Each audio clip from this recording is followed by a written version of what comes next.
Boa noite, pessoal. Estamos aqui em mais um Live Arte Papo. Tivemos aí semana passada a Flávia Norte, então nós vamos começar aí mais um bate-papo. Eu vou esperar o convidado enquanto ele não chega. Eu vou colocando aqui alguns recados. Primeiramente, pessoal, semana passada, sexta-feira, eu fiz um vídeo para quem está querendo aprender ou já está já numa caminhada na área de desenho. E aí estou divulgando aqui meu trabalho lá no YouTube, tá? Então, quem puder, por favor, vai lá, Will Rios. Esse aqui é o endereço no YouTube. Então, dá um pulinho lá, assim que acabar a live, além de adicionar o Ed para quem é do meu Instagram, peço para que você também adicione lá o Will Rios no seu como seu canal também, tá bom? Se inscreva, dá umas curtidas nos vídeos lá, que a gente vai criando conteúdo à medida aí que a página vai crescendo, beleza? Então vamos chamar aqui o nosso convidado, porque ele que é o assunto principal. Não saia daí que já vou chamá-lo aqui. Ed Barrows vai falar com a gente, então vamos ver se ele já vai entrar. E aí nós vamos ter um bate-papo muito legal. Vai ser bem breve, mas vai ser legal, com certeza. Vamos ver aqui se ele já vai entrar. Aproveitando, pessoal, quem não conhece o Ed Barrows, adiciona aí o seu Instagram. Seu Instagram é esse aqui. E aí, ó, já comecei aqui, ó. Já falando aqui, ó, gente, quem puder já adiciona o Ed. edbarrows.blog. Deixa eu colocar adiciona aí no Instagram. Então, enquanto o Ed vai arrumando aí, você vai vendo. É muito fácil também que vocês, terminando, vocês podem já pegar aí o link dele, ele vai mostrar aí, vai aparecer. Então, você pode entrar depois e adicionar e ver lá a galeria de trabalhos sensacionais. Grande Ed, e aí, boa noite. Boa noite, Will. Beleza? Tudo jóia com você? Tudo bem, graças a Deus.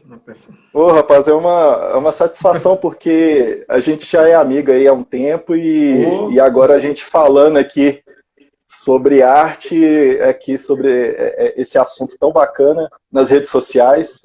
E você aí, né, sempre dando uma força, não só para mim, mas com outros artistas, né? Então eu queria ter esse tempo com você aqui para poder os meus seguidores conhecer você, né, assim, saber, eu falei, porque tem gente assim que não conhece ainda, né? Eu falei, gente, como que vocês não conhecem? Às vezes são de outra vertente. E falei, não, tem que conhecer esse trabalho porque, além de ser brasileiro, um mineiro, praticamente, né? Belo Horizontino, né? Um paraense Belo Horizontino. Olha quem tá aqui. E aí tem aí, ó, o nosso amigo Max aí, ó, que legal. O Max querendo participar aqui, né, Max? Olha o Will ali, ó. Olha o Will. Aí, ó. Tá vendo? Pode latir, tá viu? Tô... Estamos aí, né? Mesmo a gente estando aí, né, à distância, eu já tô ouvindo assim, né? Ele latindo, querendo latindo. Né? O Max, ele a gente tem um caso aí de amizade muito forte, né? Amor e ódio, exatamente. Mas o que eu queria colocar para você é de que é o seguinte, a gente tá fazendo essa série de lives aqui, e como a gente conversou, né, em off, mesmo para o pessoal te conhecer um pouquinho da sua trajetória, até para inspirar, porque às vezes muita gente conhece o Ed Barrows ou o Eduardo, mas não conhece às vezes um pouquinho da caminhada, porque a gente sabe aí que a caminhada como ilustrador, desenhista, artista no Brasil não é fácil. E você já contou para mim em detalhes, muita coisa que já aconteceu. Mas é legal o pessoal pelo menos ter um panorama e também falar um pouquinho de hoje, né? Como você já sabe falar, você vai em todos os lugares do Brasil e no mundo e fala sobre o que você faz, o que você fez, né? Então, de repente, aqui um pouquinho compartilhar, porque a ideia aqui é que a gente tenha isso aqui gravado também, né, nas redes sociais e o pessoal possa ver depois, mesmo quem não está agora, né? Então, eu acho que é legal, acho que é bacana, vale a pena. Maravilha, maravilha. O que você quiser saber, estamos aí. Opa, bom demais. Porque a gente aqui vai tentar fechar nessa 1 hora, até para o material ficar mais fácil de acesso aí para o pessoal. Se passar, não tem problema, a gente a gente volta e finaliza. Isso não é problema nenhum, não. Eu sei que assunto com você dá para, assim, ser horas e horas e até dias, né? A experiência são muitas coisas, né? Muitas situações que a gente passou na vida, então tem bastante história para contar, né? Show de bola, show de bola. Mas fica à vontade. Aí a gente vai ter aquele tempo ali, mais ou menos, quando tiver faltando uns 15 minutos. Eu selecionei aqui, foi uma coisa minha, mas eu tenho certeza que você vai se identificar muito, porque são algumas coisas que eu vi que me marcaram. Eu sei que são poucas artes que eu selecionei, que eu coloquei no iPad para você olhar e falar um pouquinho no final. Só para a gente mostrar também, né? Porque a gente aqui está falando, mas como é arte visual, eu acho que nada melhor do que mostrar essa arte aqui. A gente tenta ver se a gente consegue colocar aqui para você enxergar. E você falar um pouquinho de cada uma, né? Porque acho que tem um pouco também das suas fases. Tá? Aí depois no finalzinho a gente já finaliza certinho com o tempo aqui. Beleza. Se o pessoal também quiser fazer uma pergunta também, fica à vontade também, né? Fica à vontade, aí eu vou estar aqui olhando, qualquer coisa eu te interrompo rapidinho aí numa frase e fala, beleza? Beleza. Joinha, fica à vontade, meu irmão. Vamos lá. Qual é a primeira coisa que você quer saber? A respeito da minha história? Não, na verdade, assim, é aquele começo, aquela origem, né? É igual quando tem o super-herói, às vezes a gente quer saber aquela origem de fato, porque eu tava falando aqui, né, um paraense mineiro, aí tem alguns que devem ficar assim, uai, mas como assim, né, um paraense mineiro, e de repente tem toda essa trajetória aí, que aí você é hoje, só para dar uma introdução, né, para quem não sabe, o Ed Barrows, ele hoje é desenhista da DC Comics, né, um dos desenhistas brasileiros aí que está trabalhando aí para esse mercado americano, e ele tem aí uma experiência aí muito vasta aí, só dentro dessa empresa, né, já é muito tempo aí que você já tem. Interessante que esse mês agora, eu acho que dia 29, mais ou menos, eu faço o mesmo tempo que eu vivi no Pará, aqui em Minas também, né? 23 anos. Isso, rapaz, 23 anos de Minas, 23 anos de Pará também, né? Rapaz, olha, então um ano marcante, então, né? Dia 29 agora desse mês agora, de junho, fazem 23 anos que eu cheguei aqui em Minas, né? 23 anos, eu me lembro que eu vim atrás de um sonho, né? Silvana, minha esposa, pra quem não conhece, confiava bastante no meu talento, né? E achou que ela que recebeu o convite para vir para Minas, né? Ela que recebeu esse convite para vir para Minas. Minha irmã morava no sul de Minas aqui, fez o convite para Silvana, e a Silvana e meu pai falaram assim, não, manda o Edio ir, porque senão, se ele ficar aqui, ele vai quebrar o bar. A gente tinha um bar na época, não era um bar, era uma pizzaria, né? E ele não leva jeito para isso, tal, deixa de ir. Meu pai convenceu a Silvana a ficar no Pará e eu vi. E chegou no sul de Minas, além daquele frio desgraçado que estava fazendo lá, né? Já fica bem na divisa com o estado de São Paulo, na cidade de Jacuti. Foi uma época que teve o El Ninho, né? E como a cidade das malharias lá, e não tinha emprego lá na cidade. Aí a gente acabou optando, em vez de voltar para o Pará, né? Eu estou sendo bem resumindo bastante a história, a gente decidiu vir para cá, para Belo Horizonte. Aliás, a minha esposa me convenceu, minha irmã, né, também, em vez de voltar para o Pará, de vir aqui para Minas, para Belo Horizonte. Eu cheguei aqui em Belo Horizonte na cara e na coragem, sem conhecer ninguém. E foi muito difícil, nossa, foi muito difícil. É terrível você desvendar a cidade sem conhecer viva alma aqui, né? Então foi um período bem difícil da vida, né? Aprendi bastante também. Passei um tempo sozinho até agosto, quando a Silvana veio, né? Foi um tempo que eu não acreditava muito que talvez fosse possível viver de arte. Então, sabe quando você chega um momento que tantas portas fecham na sua cara que você acaba duvidando que um dia você vai viver daquilo que você mais gosta de fazer, né? Foi complicado, mas quando a Silvana veio, a gente foi se ajudando, né? Um foi ajudando o outro, né? Foi incentivo, foi o auxílio também, né? Dando aquela força um para o outro. também em 97, quando eu cheguei aqui, eu fiz também estágio no Jornal Estado de Minas, né? Um amigo meu conhecia uma amiga que era amiga do diretor de arte do Jornal Estado de Minas, e ele falou a respeito do meu trabalho para essa moça mandou o telefone do César, né, que era diretor de arte na época, editor de arte, e eu liguei para ele, conversei com ele. Nesse tempo, fiquei na casa de um amigo que eu conheci aqui, em Belo Horizonte, que me hospedou na casa dele sem me conhecer, o João Emílio. Gente boa demais, tenho uma dívida de gratidão muito grande com o João. E conversei com o César, ele falou, vem, cara, traz seu trabalho e tal, quero ver. E como era questão de charge, que era questão como é que eu posso dizer, de caricatura, eu nunca tinha feito nada, eu tive que criar um portfólio em 3 dias.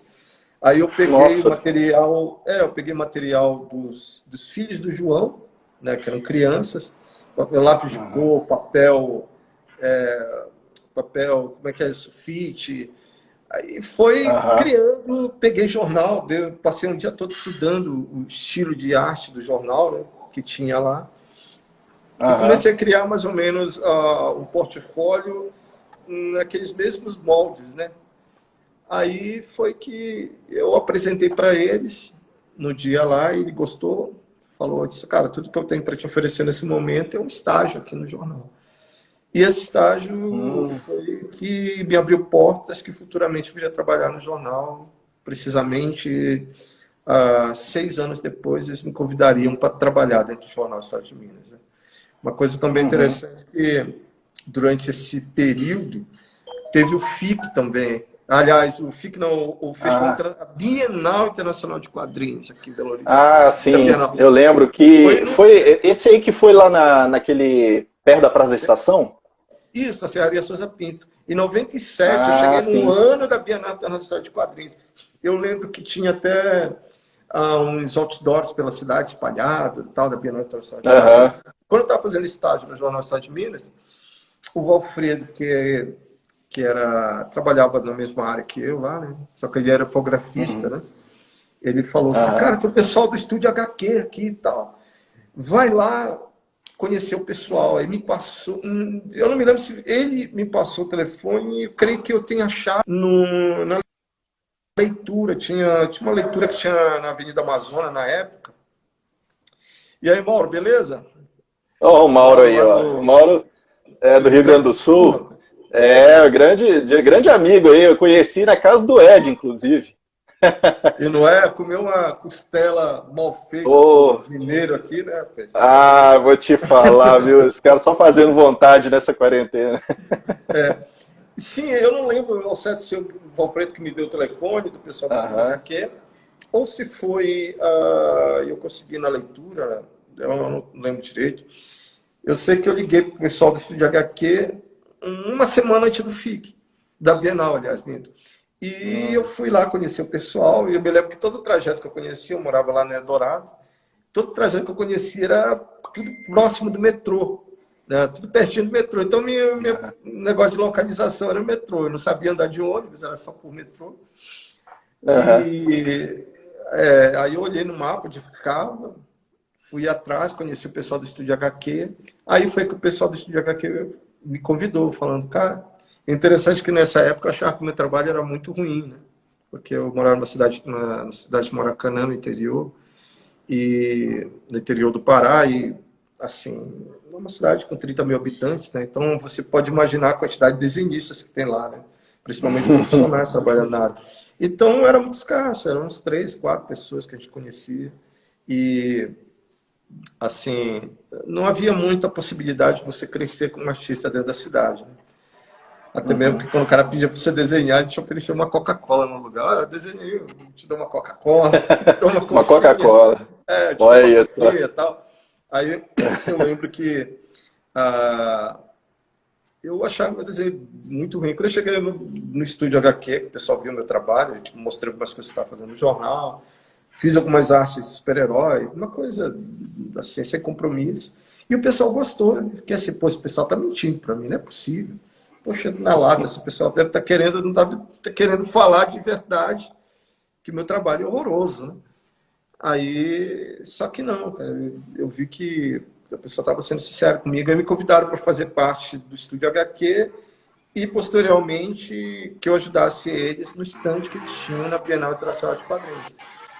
Aí foi nessa época que eu conversei, assisti a palestra do Will Eisner, o Will Eisner estava aí, o Paolo Eleutério Serpieri também estava, o Eduardo Barreto também estava, deixa eu ver, o Luke Ross também estava.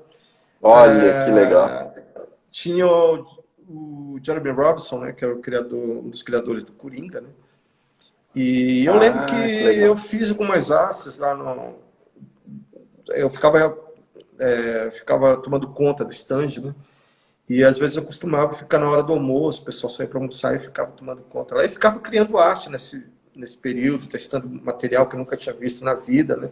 Lembro que ganhei até uma caneta muito boa na época, e o cara falou, cara, não vai testar essa caneta, esse papel que é horroroso, testa nesse aqui, o papel lá, e eu fiquei testando. Aí fiz o Wolverine, aí o Júlio Ferreira, que é meu amigão, né? Aí falou, cara, vou fazer um Spirit pro Will Eisner, para homenagear. Rapaz. Aí eu disse, primeiramente, quem é Will Eisner? Nunca tinha ouvido falar. Fiquei até com vergonha, assim, sabe? Aí o Júlio, imagina, cara. Como assim você não conhece? Meu Deus. Eu disse, não, cara. E quem é o Spirit? Aí ele falou assim, cara, você tá safanando no pé da orelha, cara. Não conhece o Will Eisner. Eu disse, Júlio, cara, eu vim do interior do Pará, cara.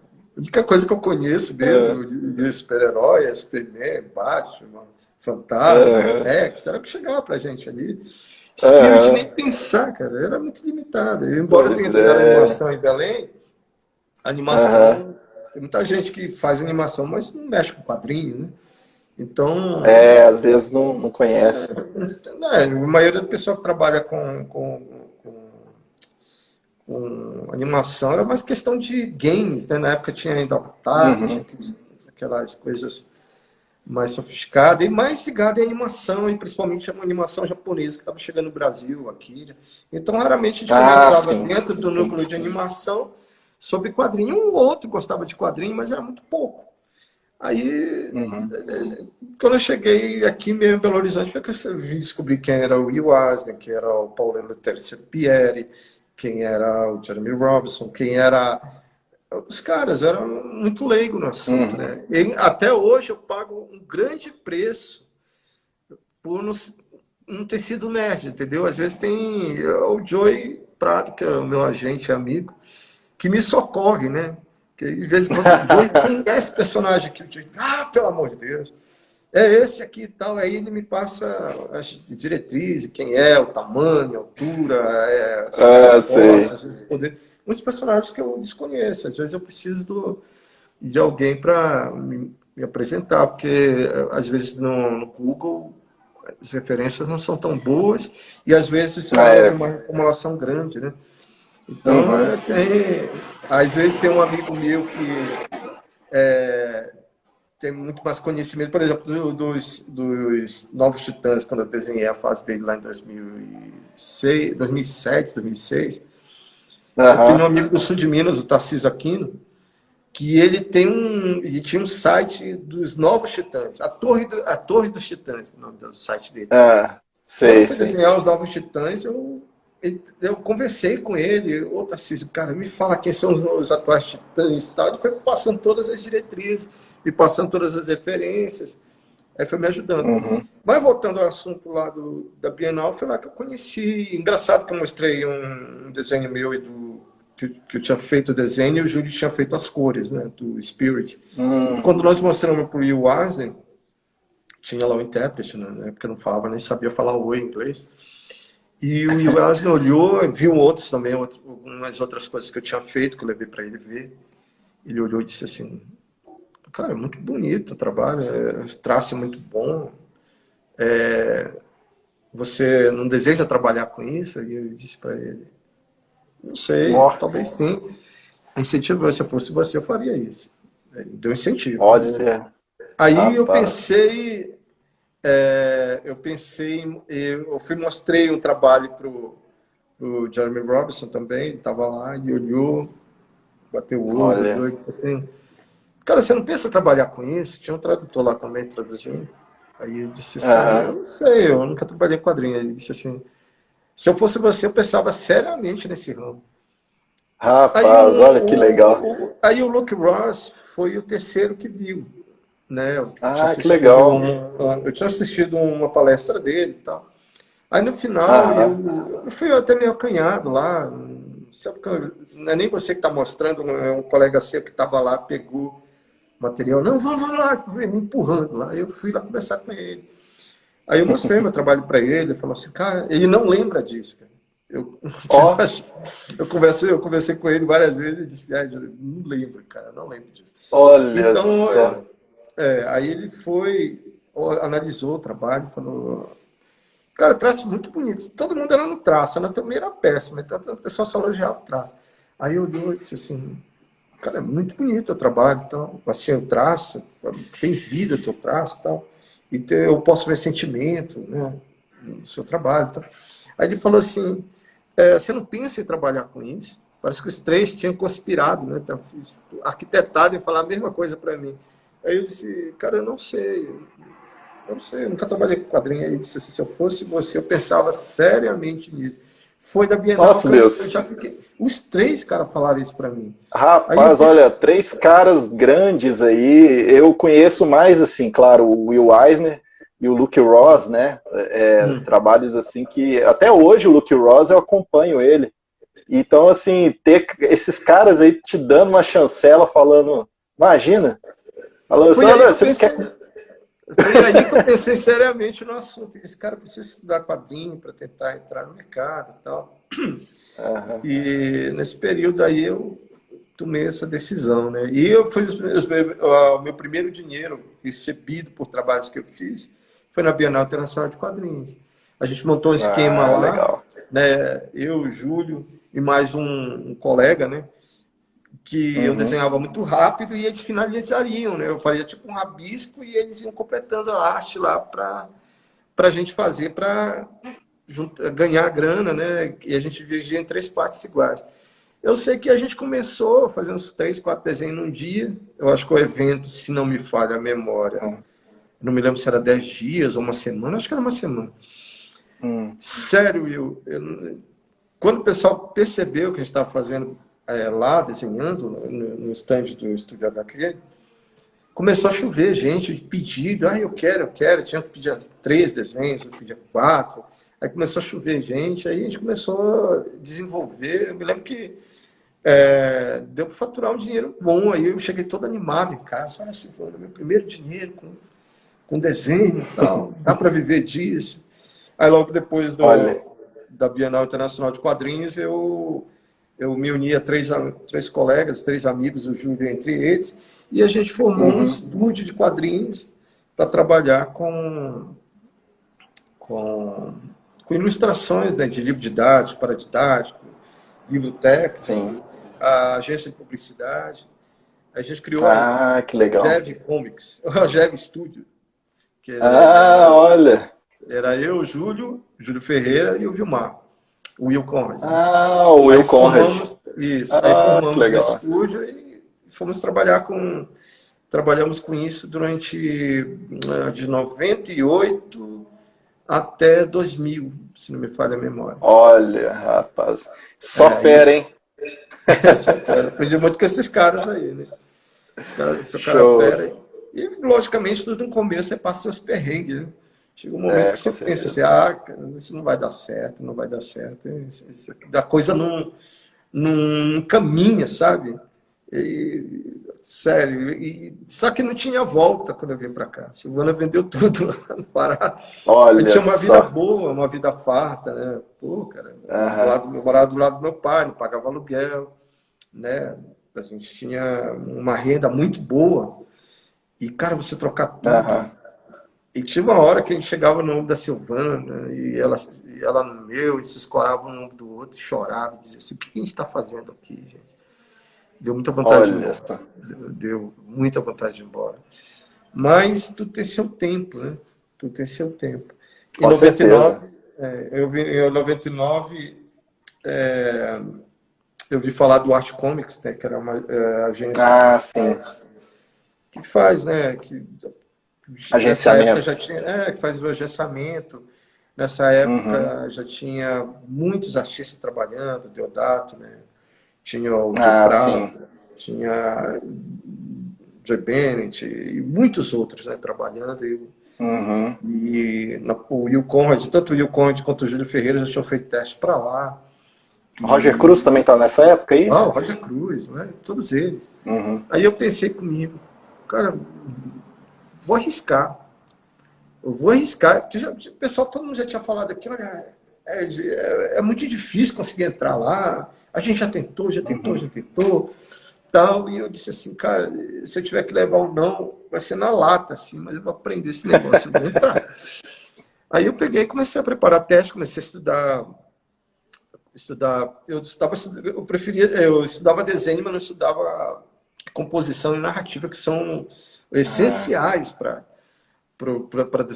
desenhar comics, né? Cara, eu fui mandando, eu fui estudando, eu lembro que a gente separava uma hora lá no estúdio, a gente trabalhava com ilustração de livro didático, paradidático, material publicitário, mas chegava das 4 às 6 da tarde, era só para estudar quadrinhos. A gente parava tudo que a gente estava fazendo, deixava um pouco de dia, mas a gente ia estudar. Eu criei metas assim, sabe? Isso é legal, né, Ed? Porque, assim, falando até nos desenhistas que às vezes estão aí, que estão na caminhada, você falou lá de fazer composição, parte de narrativa, que não é só o desenho em si, né, mas estudar e o tempo todo, né, para chegar e alcançar a sua meta, né. Isso, eu lembro que era o sonho, né, era o sonho do Júlio, era o sonho do Will Collins, era o meu sonho, né. Passou a ser meu sonho, que antes era inconcebível isso para mim. E aí eu falei com eles, cara, vamos fazer vamos parar um tempo, né? Provavelmente o que não deu certo para vocês, a gente tem que anotar tudo e fazer uma correção, né? Tem que verificar o que realmente o que o mercado está pedindo nesse momento e vamos dar uma olhada. E vamos parar das 4 às 5, ou das 4 às 6, tudo que a gente está fazendo, a nossa prioridade é os comics, né, os quadrinhos, e vamos fazer teste, vamos estudar. E não sei o que está agradecendo pelo Cavaleiro, pelo Ron Cavaleiro do Espaço. Aqui está falando, aqui, aproveitando aqui só, aqui o pessoal que está se manifestando, não dá para ver todas as mensagens, pessoal, mas já deixando aqui um abraço para o GDIas, que deu um alô aqui, né, falou aqui também, a Jessie do Estúdio Rembrandt, que inclusive é a nossa, não é a próxima, mas ela vai ser aí das semanas seguintes, ela vai participar com a gente, uma ilustradora aí daqui de Belo Horizonte também. Um grande abraço. E aqui deixou aqui foi o Wilton Parrim. Salve o Will, salve o Ed, e todos que estão vendo a live. Deixo aqui o meu agradecimento ao Ed pelo Ron, Cavaleiro do Espaço, que eu tenho feito por ele. Tenho orgulho demais dessa arte, obrigado. E aí, Salomão, beleza? Tem o Salomão aí, ó, vai entrando aí o pessoal. O Salomão lá da Casa de Quadrinhos. Isso. É isso aí, um grande abraço. Aí, voltando ao assunto, Diga. A gente conversou, o Júlio, eu e o Will, e a gente separou o horário das 4 às 6 para estudar. Não me lembro se das 3 às 5, e decidimos parar esse tempo, 2 horas todo dia para estudar. Só que durante essas 2 horas eu comecei a preparar as primeiras amostras, os primeiros testes e tal. E eu fui preparando e tal, e se não me falha a memória, eu acho que foi do Homem-Aranha, os primeiros testes. E eu mandei um pacotão pro Elcio, eu me lembro que eu tinha, não me lembro se mais 6 páginas de teste. Eu não era muito de gostar de ficar fazendo histórias longas, assim, que sempre pedem, né? Não, faz 5, faz 6 páginas da mesma história. Eu peguei e tinha trechos de história, tinha 2 páginas de uma, 2 de outra, mais 2 dali. Aí eu peguei e fechei o pacote. E aí, Jairo, beleza? Jairo. Desenhista da Mônica Jovem, maravilha. Grande abraço aí, Jairo. Aí eu fechei aquele pacote com cópias, né? Peguei o endereço do Art Comics, mandei para o Art Comics, isso em 99, finalzinho de 99. Cara, esqueci de pôr o telefone de contato. Tá brincando. Esqueci de mandar. E eu fiz uma página dupla, eu me lembro do Homem-Aranha, tá? E mandei e tal. Meu Deus! Mas eu não mandei os originais, eu mandei cópias. Menos mal, né? Menos mal.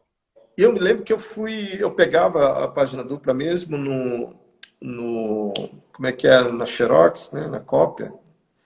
Aí, quando era dupla, eu me emendava, assim, para o cara não ter trabalho, assim, e tal. Né? Para ele pegar 2 páginas para o cara não entender e depois fechar assim. Nossa, imagina. Tudo certinho e tal. E mandei para ele e tal, pro Eros. Enviei. E passa a primeira semana. E eu não lembrava que eu não tinha mandado o telefone. Passa a segunda semana. Meu Deus. Aí eu pensei, quer saber de uma coisa? Eu vou ligar lá para São Paulo. Aí liguei, passei uma semana inteira ligando. E nada de conseguir falar com ela. Aí tem a Toninha, né, que sempre falava assim, mas o que você deseja falar com ele? Eu disse, não, eu mandei, eu mostro um trabalho e tal, e eu tô querendo saber a resposta, a avaliação dele e tal. E na terceira semana eu consegui falar com ela. Eu lembro que eu consegui falar com ele, ele estava indo embora. Assim, a Toninha falou, olha, eu vou te pôr, já que você está ligando 2 semanas direto, eu vou te pôr para falar com ele, que ele vai descer agora lá para casa dele, eu vou te pôr para falar com ele. Cara, eu consegui falar com elas. Aí o Elcio entendeu, eu me apresentei. Aí ele disse, cara, você é o cara que mandou os testes do Homem-Aranha, né? Aí eu disse, sou eu mesmo. Aí ele disse, cara, como é que você... Opa, valeu, Jairo, obrigado, hein? Ele disse, como é que você esquece de mandar o teu telefone, colocar o número do teu telefone nessa mensagem, nessa carta que você enviou, né, nas amostras? Eu disse, cara, eu não lembrava, eu não lembrei do telefone. Eu falei, me perdoe, não lembrei do telefone e tal. Ele disse, você pode vir aqui a São Paulo? Aí eu disse assim, posso. E interessante que eu com o Vilmar, a gente já tinha uma reunião marcada com o pessoal de uma editora, tu quer lembrar o nome agora, em São Paulo? E nós já tínhamos... valeu, Samuel. Nós já tínhamos agendado o horário, né, com essa editora, e parece que nós tínhamos 2 reuniões em São Paulo, com 2 editoras diferentes, e eu tinha um amigo que morava em São Paulo, né, aliás, que é paulista, mora ainda em São Paulo até hoje, e esse amigo meu, Júnior, ia levar a gente nessas editoras, né? A gente já tinha conversado, então a gente ia chegar de manhã cedo em São Paulo, e sair, íamos chegar no primeiro ônibus da manhã, né, de São Paulo, às 6 horas e tal, e sair no último ônibus aqui para Belo Horizonte. E aí eu falei, pode ser dia tal? Ele disse, pode. Olha, fica agendado para 4 horas da tarde. E beleza, aí fomos. Aí teve a reunião pela parte da manhã com as editoras, o pessoal gostou, fez uma avaliação do portfólio, que a gente já trabalhava com editoras aqui em Belo Horizonte, mas a gente já estava com material de quadrinho separado, que o Elcio tinha pedido mais alguns testes, o Vilmar ainda não tinha mandado o teste dele ainda, e ele terminou, né, de preparar os testes dele, e nós fomos fazer da parte da tarde, chegamos 3 horas da tarde lá, o Elcio me atendeu, a gente 5 horas da tarde. Olha, 3 para você atender, não me lembro se entre 4 e meia, por aí, quase 5 horas da tarde para atender a gente. Cara, quando ele olhou, eu não sacava nada de inglês. Aí eu lembro que ele olhou o material nosso e tal. Imagina. E eu lembro que ele já tinha tirado cópias menores, né? Porque eu mandei tudo em formato A3. E ele estava passando tudo por fax para o David Campite, na época, que era o representante dos Estados Unidos. Tá. E ele falava por telefone com o David. Cara, chegou gente nova aqui, cara. Jovens muito talentosos e tal. E eu acho que esses caras vão conseguir trabalho. Estou confiante neles, falando com o David em inglês. E beleza, aí ele repassou para a gente o que eles tinham falado e tal. E falou assim, olha, cara, eu estou confiando no trabalho, que vocês vão conseguir trabalho. Tal. Eu lembro que eu consegui trabalho 6 meses depois, né? Que eu já era muito cru, né? Não tinha conhecimento nenhum de narrativa, não tinha conhecimento nenhum de, de criativo, né? Eu era muito cru, eu nunca tinha pego um roteiro mesmo de quadrinho para destrinchar, né? Assim, dessa forma. Eu preferia eu mesmo criar os meus próprios testes, até mesmo para explorar mais a questão da imaginação. Porque eu pensava assim, pô, eu já pego o material de livro didático, né, e eu já tenho que criar coisa. Então eu pensei assim, pô, não deve ser tão diferente o roteiro de livro didático de história em quadrinhos. Você saía assim, né, de um livro didático ou ilustração para poder fazer narrativa. E rapaz, olha que salto. Aí, beleza, aí o Elcio foi me passando alguns roteiros, né, para me fazer uma análise e tal, para me começar a adaptar o roteiro para quadrinho. Eu lembro que tinha até um dos X-Men que é clássico, né? Todo mundo já fez, né? Aí eu pegava, olhava e disse, cara, mas tanta gente já fez esse negócio, esse roteiro aqui. Aí eu tentava ver se eu conseguia fazer alguma coisa diferente e tal. Aí eu pensava, quer saber de uma coisa? Eu vou misturar o roteiro da pessoa, do roteirista, né? Com o próprio roteiro, como se eu fosse quase co-roteirista, né, da coisa, para tentar fazer. Cara, olha, essa parte eu não sabia. Não, porque todo mundo já tinha feito a mesma coisa, todo mundo que eu perguntava, você já, olha só. Não, todo mundo perguntava, o Elcio te mandou o roteiro tal, para você fazer? Eu disse, mandou. Aposto que é aquele dos X-Men, né? Eu disse, é esse mesmo. Aí o pessoal falou assim, cara, eu fiz isso também e tal. Todo mundo que eu perguntava que já tinha feito, que eu conheci aqui em Belo Horizonte, que já fez teste para Chico, já tinha passado por esse mesmo teste dos X-Men. Aí eu pensei comigo, cara, deixa eu fazer uma coisa diferente aí e tal. Aí foi que eu comecei a tentar adaptar melhor, né? Brincar mais com... Tipo, acrescentar mais coisa no meu CD pirata, o Mauro tá falando. O Mauro vai usar isso aí. Pode deixar, Mauro, eu vou salvar e depois colocar também no YouTube. Então, às vezes você pode divulgar, né? Divulga o canal lá. Pois é, aí eu me lembro que depois de 6 meses, eu ia mandando os testes, o Elcio, melhor aqui, ajeita aqui, lá, tal. Não, esse não mostra muito isso, abre mais a câmera. Então, o Elcio praticamente foi meu instrutor nessa época. Aí chegou o primeiro trabalho, eu me lembro que era... Eu lembro que o Elcio falou assim, Ed, tem um teste aqui do Stone Cold, Steven Austin, são lutador de western e tal. E aí, cara, você quer pegar esse teste para fazer? Eu disse, manda. Só que eu não esperava que ele fosse pegar as revistas todas e mandasse para mim, do Stone Cold, para me ter uma ideia né, de como era o rosto dele, como era o corpo físico, essa coisa toda. Cara, eu peguei, eu fiz o trabalho, né? E fiz os layouts, fiz acho que 2 páginas lá. Eu me lembro que eu fiz eu abri o roteiro com uma splash assim, bonita do Stone Cold, de uma moça tipo crucificada assim, um monte de demônio em cima do negócio, uns bichão feio e tal. Explorei bastante, porque eu pensei assim, pô, cara, o pessoal de WWF usa muita tatuagem, tá? Eu peguei a tatuagem dos caras, assim, eu olhei, era dragão, isso, eu vou botar essas coisas. Aí fui colocando, sabe? E olha só que coisa, né? Você buscou aí uma alternativa numa época que a internet tava começando, né? Você carregar uma imagem ali, você tinha que ter uma internet violenta, né? Porque naquela época tudo de escada, e hoje você tem tudo na mão, né? E naquela época você teve que improvisar. Não, nada. Eu tinha um fax que eu tinha comprado na época do estúdio. E eu tinha um fax, né? Tudo era passado por fax. Senão eu ia numa copiadora, mandava diminuir, né? Que era o formato era A3, né? Diminuir para formato A4. Eu mandava a pessoa tirar bem escura. Aí eu passava para o Elcio, que passava para o Dave. Nossa. O Elcio recebia os fax. Ele pegava o fax do fax, repassava para o Dave, que recebia lá nos Estados Unidos.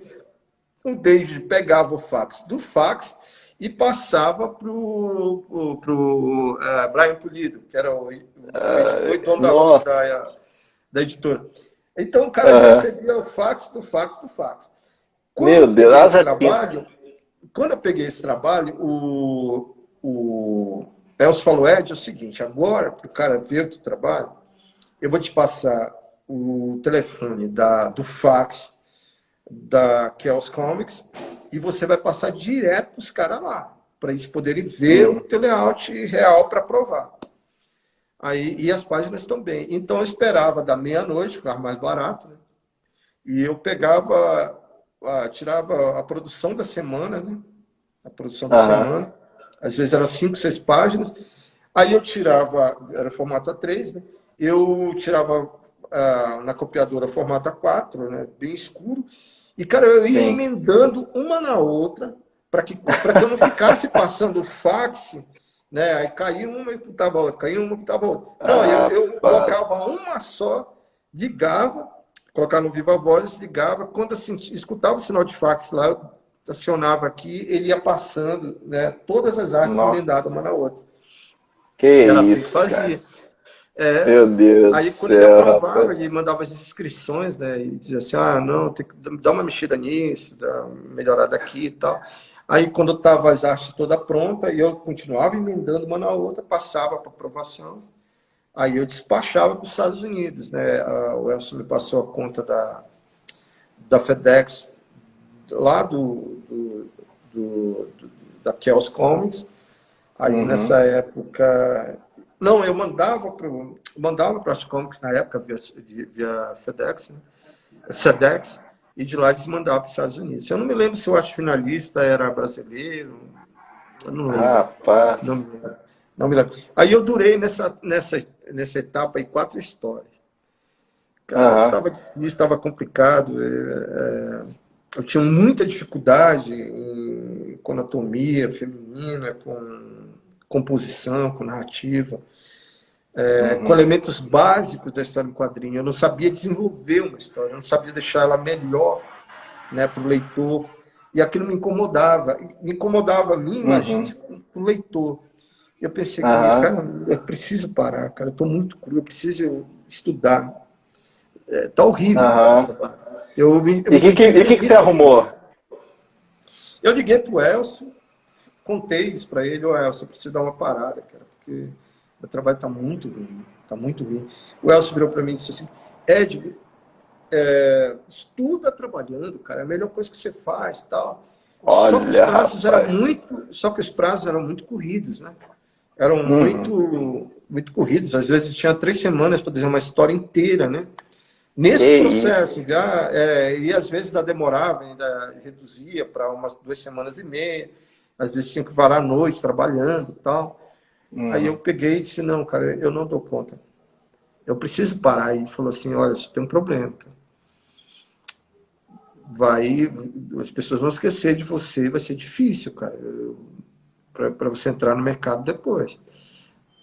Eu te aconselho a trabalhar, a aprender trabalhando, porque você vai estar ganhando para isso e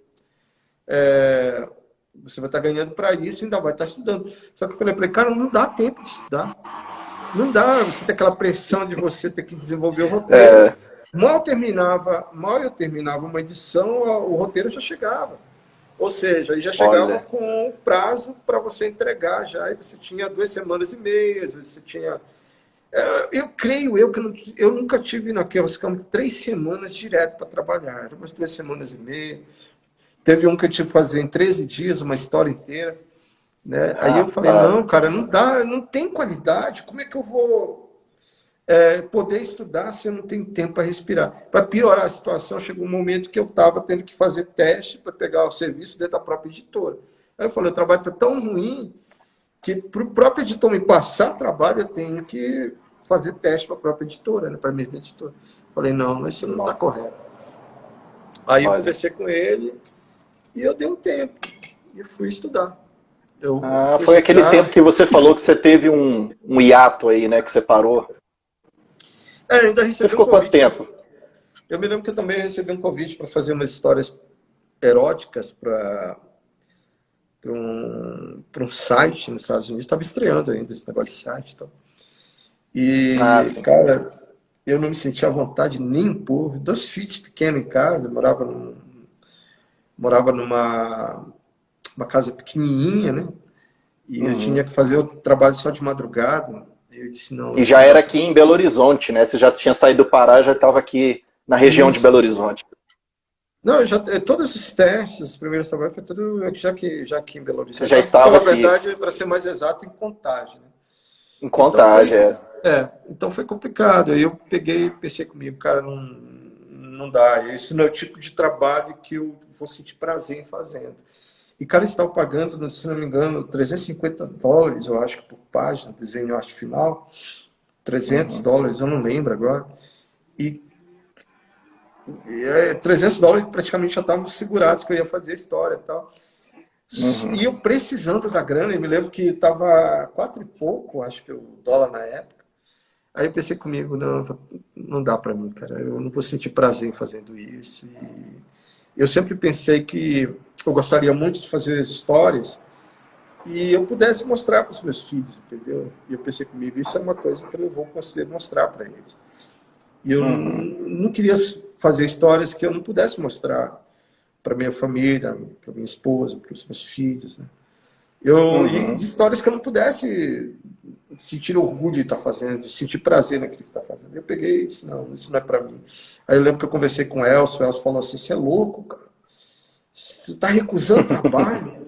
Não dá nesses tempos difíceis, né? Que as editoras, eu me lembro que a Marvel tinha quebrado no ano anterior e estava mais escasso o trabalho no mercado, né? Eu me lembro que até a Marvel decretou falência na época, né?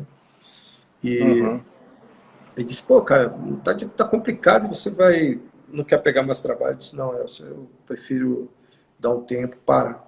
Aí foi nessa época que eu fui estudar quadrinho, fui desenvolver material publicitário. Nessa época também eu entrei na editora a Bárbara aí. Ô, Bárbara! Opa! A esposa Olha só. O Maga, olha, grande abraço aí, velho. Grande abraço.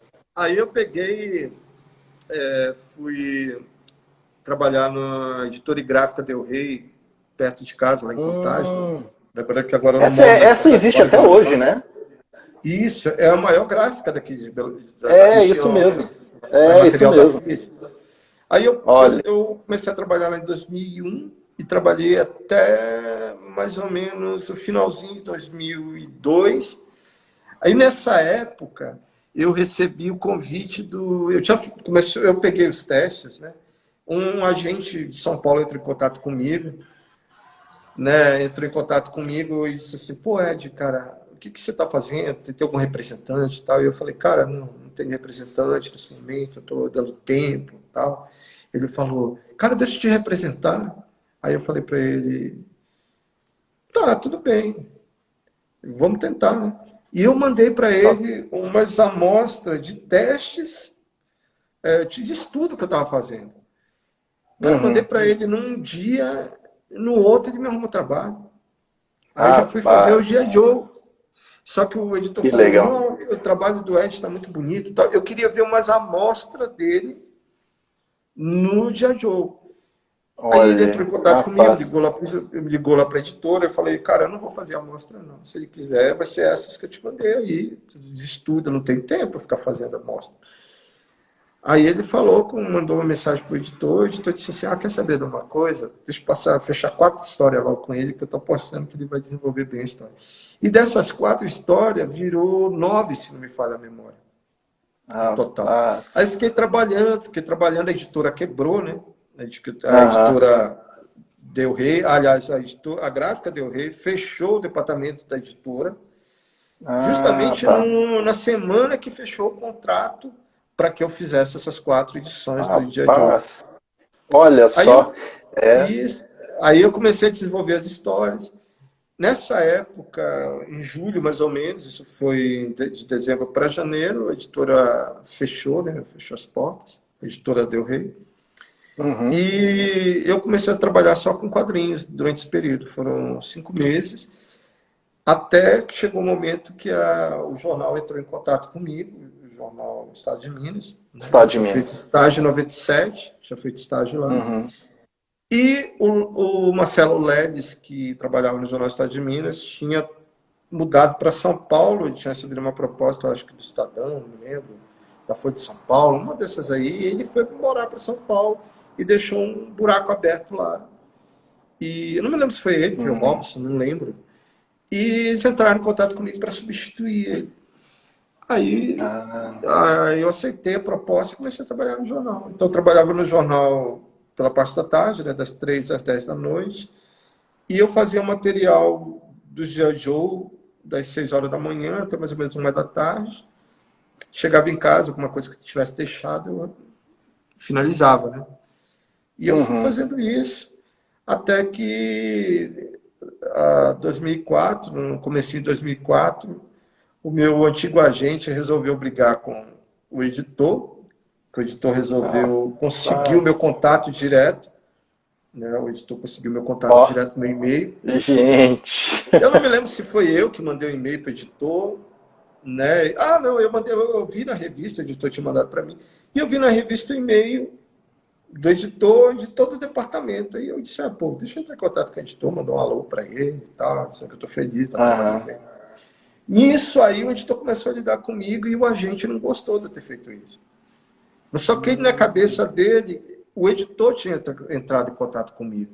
E o editor estava querendo passar a perna nele, na cabeça dele. E deu uma bronca danada, e um começou a xingar o outro. Meu Deus. Aí chegou um momento que o editor mandou uma mensagem para mim, olha, eu tô doido para trabalhar contigo, cara. Mas eu trabalho contigo sem esse agente. Trabalho direto contigo. Sem esse cara. Eu não quero mais ver esse cara nem pintado de ouro na minha frente. Aí eu pensei, eita lasqueira. Em que eu fui me meter? Eu pensei comigo. Aí eu me lembro que eu estava na redação do jornal, isso já era mês de julho, se não me falha a memória. E o editor ligou, ou mandou uma mensagem para o Joey Prado. O Joey tinha entrado no Art Comics na época, né, e ia cuidar dessa parte. E o Joey, não me lembro se ele ligou para casa, e a Silvana deu meu telefone. Isso que ele ligou lá na redação do jornal. Aí ele falou assim, olha, o Joshan, que era o meu editor, o Blaylock, entrou em contato comigo tal, e a gente está fazendo serviço para ele, e ele está perguntando aqui se você quer trabalhar com a gente vai te representar para ele. Mas o que está acontecendo? O que houve? Aí eu expliquei a situação para ele, eu falei, Joey, faz o seguinte, cara, eu trabalho vou ser representado por vocês, mas eu quero que você consiga trabalho para mim. Eu não quero fazer trabalho de um outro cara, que um outro cara conseguiu para mim, que eu acho isso meio... Não acho certo, né? Isso não é a coisa certa a fazer. Aí o Joey disse assim, então beleza, deixa comigo. Cara, ele fechou o telefone, desligou o telefone, 2 dias, se não me falha a memória, 3 dias depois, ele conseguiu um trabalho para mim já de cara. Foi Gnomos Killer, né, para a editora Avatar Press. Aí assim que eu terminei de concluir esse trabalho, interessante que meu irmão caçula morreu nessa mesma época, eu estava terminando de concluir esse trabalho. Aí você sabe que você recebe aquela notícia, tal, que seu irmão está de mal pior, tal, ainda está trabalhando no jornal. Nossa, Deus. Eu me lembro que até o Júlio Ferreira me ajudou a concluir o final desse trabalho, sabe? Eu tive que viajar para o Pará para cuidar de toda a parte fúnebre, lidar com isso, né, com os meus pais. Né? Nossa, Deus. Aí foi um momento muito difícil, né? E aí quando eu voltei, né, passei uma semana no Pará, fui ajudar os meus pais com essa parte difícil aí. Quando eu voltei, eu falei com o Joey, Joey, cara, vamos trabalhar só com editora grande, cara. Editora pequena paga mal demais e dá muita dor de cabeça. Se tiver que ter dor de cabeça, seja editora grande. Eu trabalho aqui no Jornal Estado de Minas, né? Eu tenho meu salário é bom e tal, e dá para ficar tranquilo. Aí o Joey falou, então beleza, faz os testes aí que eu consigo trabalho para você. Deixa comigo, faz os testes e deixa o resto comigo. Aí eu fiz os testes para... Eu me lembro que foi uma história curta de 2 páginas da Birds of Prey, lutando com o Coringa, as aves de rapina, as moças lá.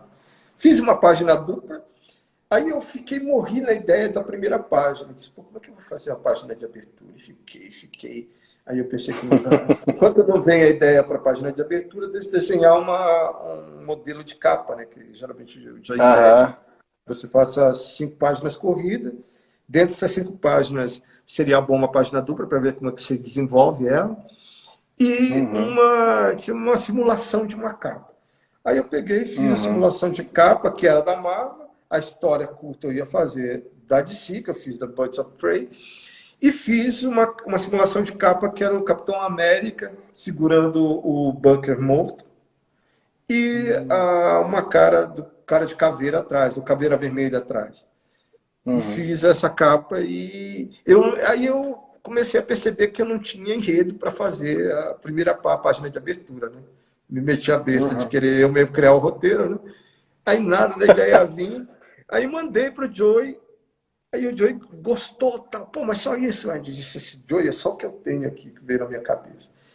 Aí eu peguei, escaneei várias artes do G.I. Joe, mandei para ele, aí ele mandou para Marvel, mandou para DC. Aí mandou, acho que eu fiz essa história em outubro, não me lembro certo se foi setembro, outubro.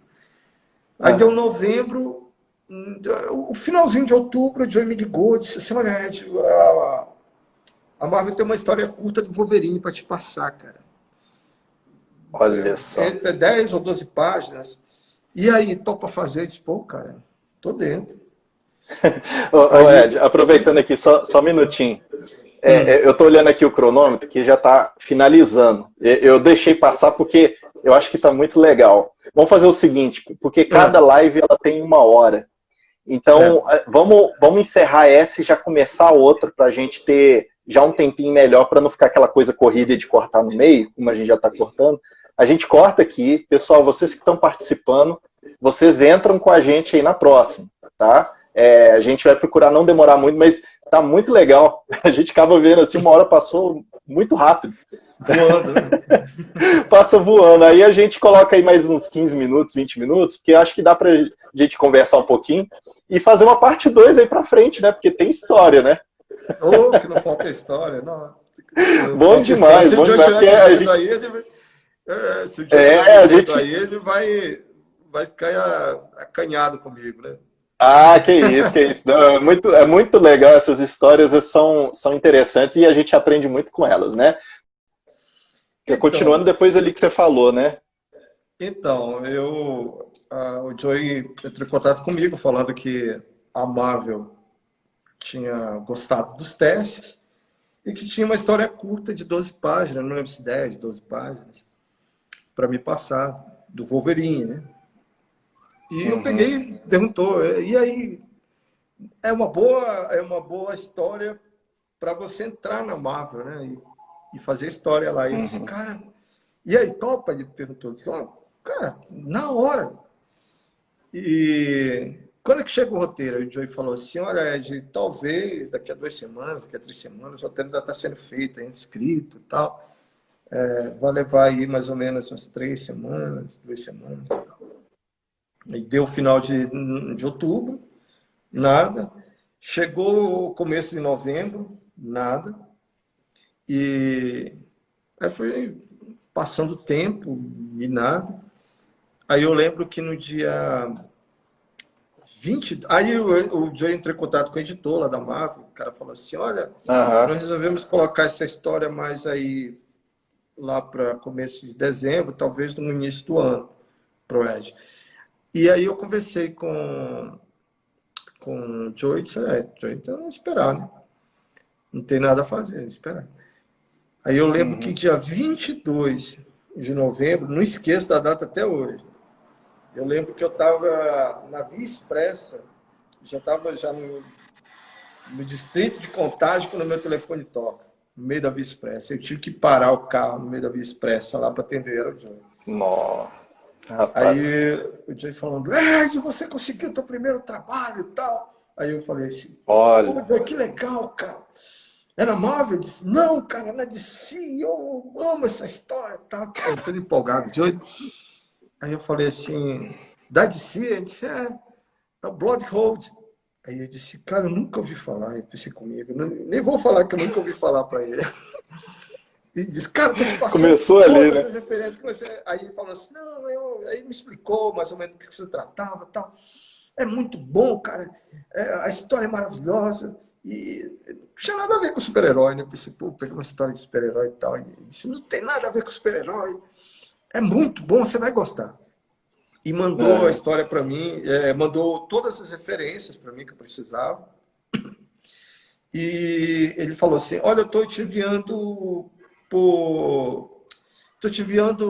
pelo correio umas revistas do Bloodhound para você ver. E enviou para mim. E enviou junto o roteiro também. Mandou o roteiro e mandou as revistas junto. Isso dia 22 de novembro de 2004. Aí eu lembro quando chegou lá em casa o roteiro, e eu fui dar uma olhada e tal. Roteiro totalmente diferente, não tinha nada a ver com super-herói. Era uma coisa bem estilo... como é que é o nome? Bem estilo Image, bem estilo... Aquela linha alternativa, a Vertigo, né? Bem estilo Da Vertigo. Sei. Aí eu pensei, cara, eu me preparei para desenhar super-herói, agora eu vou desenhar uma história que não tem nada a ver com super-herói. E o editor falou assim, olha, é tudo que eu tenho pro Ed, é isso aí. Não tem mais nada para passar para ele. É tudo. E o Joey falou, se diverte, cara, e faz a coisa acontecer. Eu me lembro que ele me ligou, ele só falou assim, tira esse peso das tuas costas. Eu sei que daqui a pouco vai chegar o papel para você, eu já enviei, deve estar chegando aí. E tira esse peso das suas costas e só se diverte, cara. Vai, se diverte, faz a coisa acontecer. Eu acho que eu já ouvi isso em algum lugar, viu? Ele falou assim, tudo que você tem nas mãos é isso aí, o editor não te prometeu nada. Então, é nas tuas mãos, fazer a coisa acontecer. Cara, eu peguei essa história e comecei a desenvolver ela. Eu lembro quando eu estava aí mais ou menos... Interessante que o editor achou que eu estava sendo muito rápido para desenhar a história. Sendo que eu trabalhava no jornal, né? Eu trabalhava saía de casa 1h da tarde, chegava às 11 horas da noite do jornal. E eu só tinha esse tempo para trabalhar, das 6 horas da manhã, mais ou menos, até 1h da tarde, né? Aí eu almoçava rápido. E o editor achou que eu estava desenvolvendo a história muito rápido. Aí ele falou assim, ô Joey, eu tenho uma história curta do Batman pro Ed fazer depois dessa história. Ele topa fazer aquele Batman Secret Fire 2005. Ia sair bem perto da estreia do filme, né? Do Batman. Aí o Joey disse, pô, Ed, o cara quer te passar uma história do Batman assim que você terminar essa história do Bloodhound.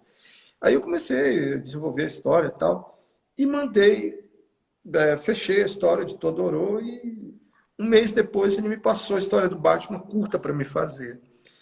E como eu estava sendo muito rápido na história do Batman, o Joey falou, cara, pintou uma chance de você pegar o Justiceiro da DC. Só que eles precisam do teste, eu preciso de 5 páginas suas do teste. E aí ele mandou o roteiro e tal, pô, eu tive que parar a produção do Batman para fazer as 5 páginas de teste. Então eu desenvolvi o mais rápido que eu podia, no caso da história do Batman, e mandei os testes pro Joey, o Joey gostou, tal, passou para o editor. Só que, infelizmente, essa não gerou trabalho dentro da Marvel, né? E eu peguei... Aí, depois que eu terminei o Batman... Oi, Jaqueline, tudo bom? Jaqueline, amiga nossa lá. Legal. Boa demais. Aí, quando eu terminei o Batman Secret Fire, eu passei, acho que 2 meses sem trabalho na DC, mas eu continuei trabalhando para o jornal. Nisso aí... o Joey Bennett, parece que o roteiro estava atrasado lá, então quando ele estava recebendo o roteiro, o tempo estava muito curto, e apareceu a chance de eu fazer umas páginas para ajudar ele da Birds of Prey. Foram 3 edições da Birds of Prey. Aí quando eu fazia 5 páginas aqui, né? 7 páginas da outra edição, 6 páginas da outra. Nisso, o editor da Birds of Prey me passa 2 histórias fechadas do Firestone para fazer. Que legal. Foi nesse período aí da última edição do Firestone que a Silvana se operou, né? Então eu tinha que dividir meu tempo entre cuidar da Silvana, né? E também ser enfermeiro dentro de casa, tem que comprar comida, ir no restaurante, comprar comida, coisas do gênero. Rapaz, olha só. E com 2 meninos pequenos ainda. Os meninos já estavam mais ou menos, já era adolescente. Não, eu não já era adolescente, eu já era criança. Olha, cara, foi uma época difícil, 2004, muito difícil. Aí eu tinha que dividir, eu só tinha essas 6 horas da manhã a 1 hora da tarde para trabalhar na revista, né? Tinha mais o jornal. Nisso aí, depois de terminar esse trabalho, eu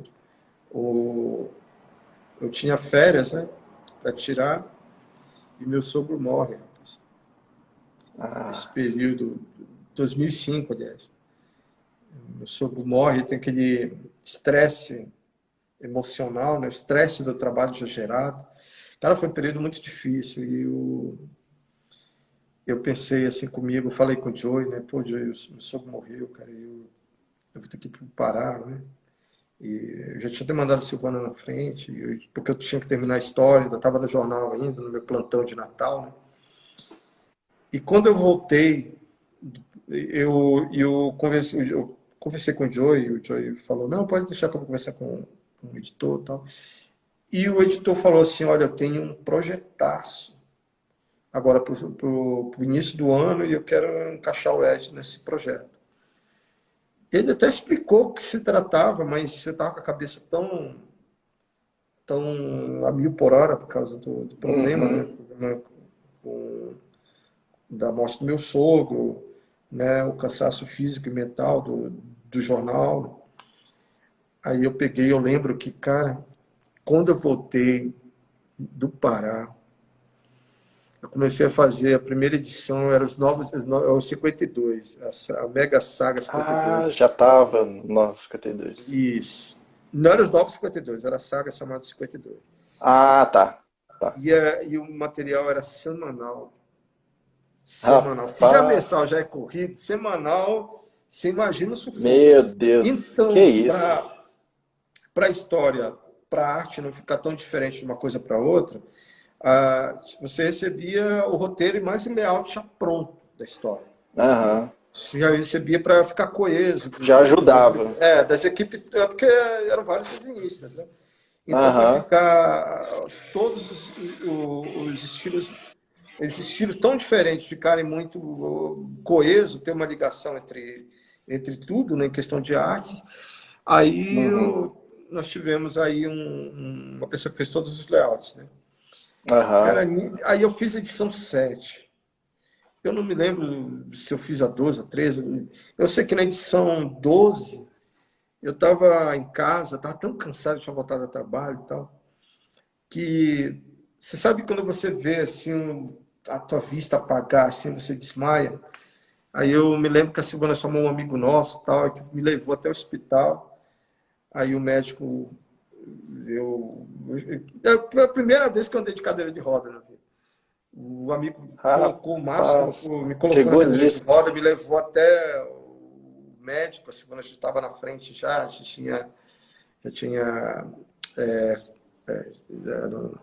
tinha acertado tudo com o médico e tal, e eu entrei já para falar, já foi com caso de urgência. Aí o médico olhou para mim, fez, né, olhou mesmo para mim, foi ver a pressão do coração, essas coisas todas, ele olhou assim, até tirou o óculos, do jeito que eu estou fazendo aqui, aí fez assim, deixa eu fazer uma pergunta, está trabalhando muito?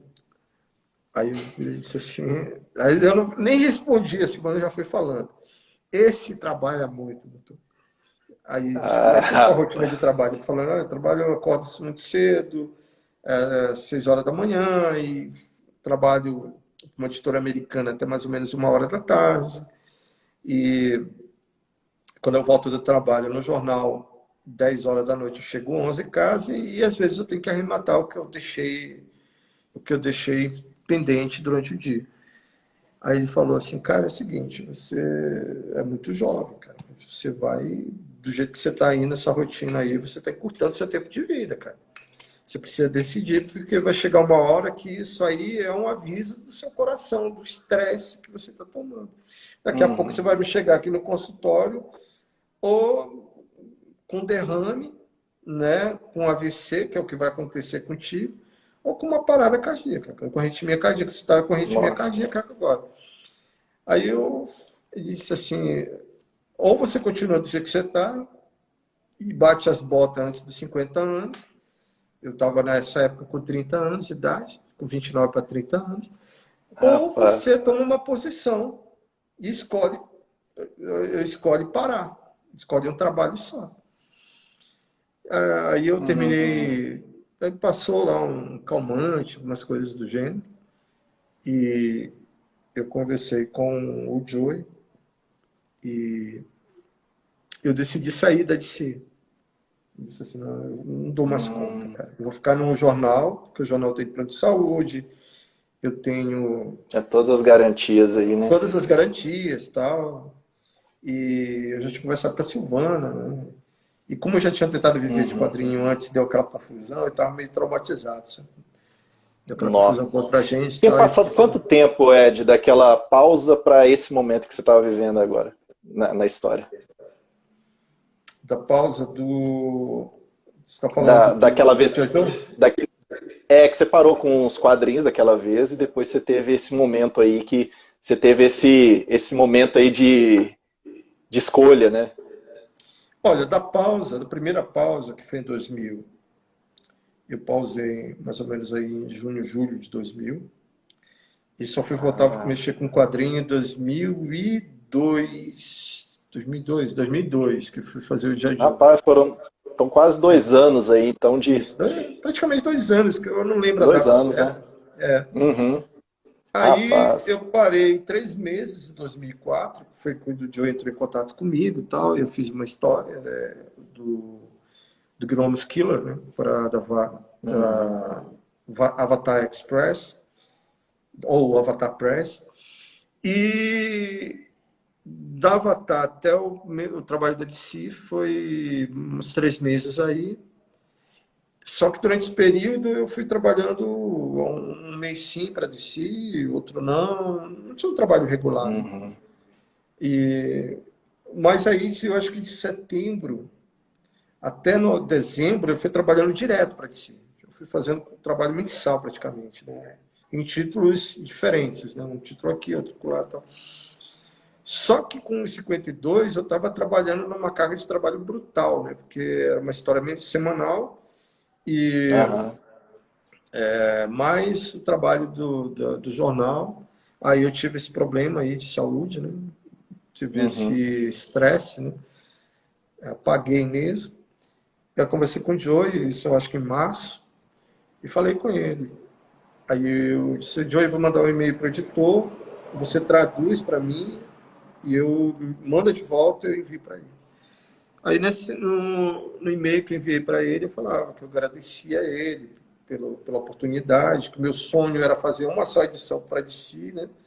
E eu já tinha feito ali, eu acho que 7 edições, e eu estava muito agradecido. Foi um sonho realizado, e eu já tinha feito muito mais do que eu já tinha imaginado. Né?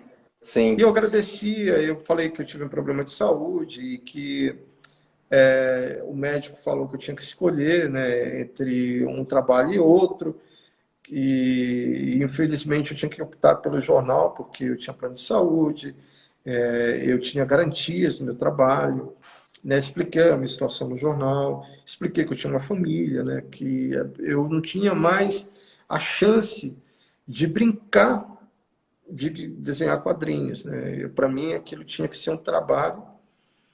E eu agradeci tudo, né, por esse momento, mandei para o Joey, traduziu para mim. Né? E aí eu recebi de volta e mandei para o editor.